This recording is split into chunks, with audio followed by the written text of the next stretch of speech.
Nanti rakyat akan kita bagi kartu-kartu. Bung, kita butuh pekerjaan, bukan kartu. Betul. Kartu Indonesia Sehat, kartu Indonesia Pintar, kartu sembako, kartu prakerja, program keluarga harapan, dan yang lain-lain. Kita harus amankan, kita teruskan. Sekalian, begitu saya dilantik jadi Presiden Republik Indonesia, jika memang saya menerima mandat dari rakyat, pada saat itu saya akan cari bukti-bukti korupsi semua itu. Dan pada saat itu, mulai saat itu, saya akan kejar koruptor-koruptor itu. Bila perlu, sampai ke Antartika, sampai ke padang pasir yang paling jauh, akan saya kejar. Hai para koruptor atau yang merasa pernah mencuri dari rakyat, kalau kau kembalikan yang kau curi, ya mungkin kita maafkan. Tapi kembalikan dong. Nanti kita beri kesempatan. Cara mengembalikannya bisa diam-diam supaya nggak ketahuan. Mengembalikan loh ya. Tapi kembalikan. Pak Prabowo sudah janji dan akan janji bahwa setiap guru di Indonesia, termasuk guru honorer di Indonesia, akan dapat tambahan gaji untuk semuanya. 2 juta rupiah tiap bulan, itu adalah tambahan dari ibu-ibu bapak-bapak. Tolong dicatat, hari ini janji Prabowo, nanti kita akan nutut, akan kita laksanakan. Kenaikan ini, kenaikan itu, uangnya dari mana gitu loh. Kita utang terus. Tiap hari utang kita berapa? 1 triliun tiap hari. Ya, jadi kalau saya omong ini, saya janji ini, janji itu, kan saya bohong kepada rakyat ya. Halo teman-teman, berjumpa bersama saya di Politik Dangi. Teman-teman, kali ini kita akan berbicara mengenai Pak Prabowo yang lama dan sekarang, teman-teman. Oke, kalau kita melihat bagaimana perjalanan politik Pak Prabowo ini kan sangat panjang sekali, teman-teman. Ya, beliau ya ini yang keempat kalinya beliau mencalonkan menjadi capres ya, dan akhirnya menang.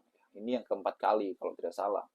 Beliau pernah ya mencalonkan bersama dengan Ibu Megawati, dan pada saat itu beliau wakilnya Ibu Megawati melawan SBY, teman-teman, dan akhirnya kalah. Kemudian maju lagi dan kalah ya. Beberapa kali maju dan terakhir 2019, teman-teman. Ya, dan 2 kali dikalahkan oleh Pak Jokowi ya. Kemudian 2019 kalah dan bergabung dengan kabinetnya Pak Jokowi kala itu menjadi Menteri Pertahanan. Dan setelah itu ya nama Pak Prabowo semakin naik dan akhirnya maju lagi dan menggandeng Gibran Rakabuming Raka ya, dan akhirnya menang ya. Jadi perjalanan politik Pak Prabowo ini sangat panjang, teman-teman. Nah, namun yang menarik adalah ketika 10 tahun belakang ini ya, di pemilu 10 tahun belakang ini ya, berhadapan dengan Pak Jokowi.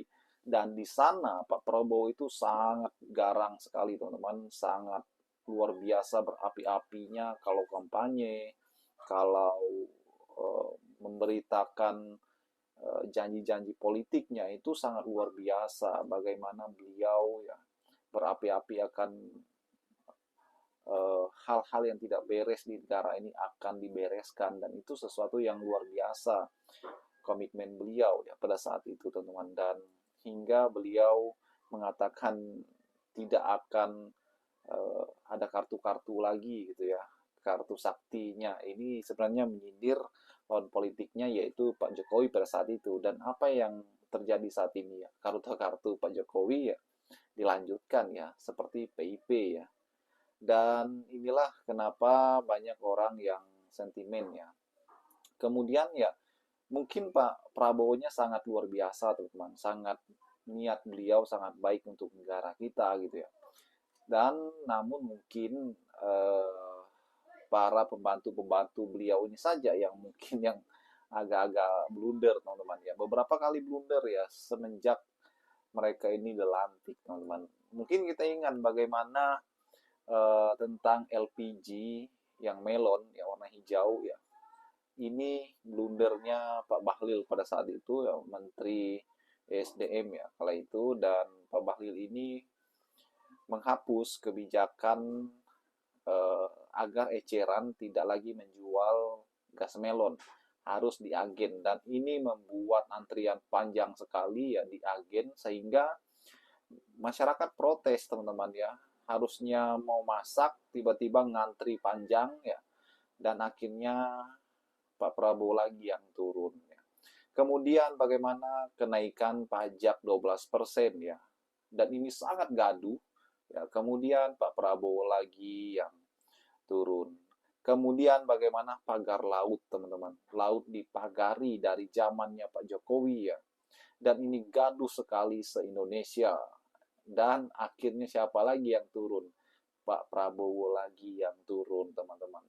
Kemudian banyak lagi ya. Artinya bahwa di kabinet Pak Prabowo ini yang perlu harus dievaluasi ya orang-orangnya, teman-teman. Dan apalagi sekarang ini efisiensi ya.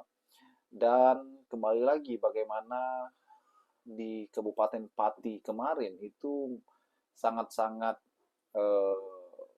panas ya.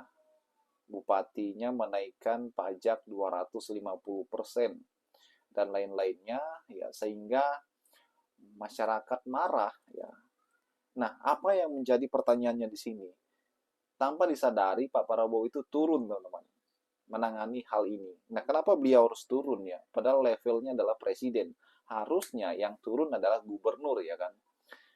Ya, itu adalah pertanyaan mungkin banyak orang yang tidak tahu bahwa Bupati Pati ini adalah kader Gerindra, teman-teman ya.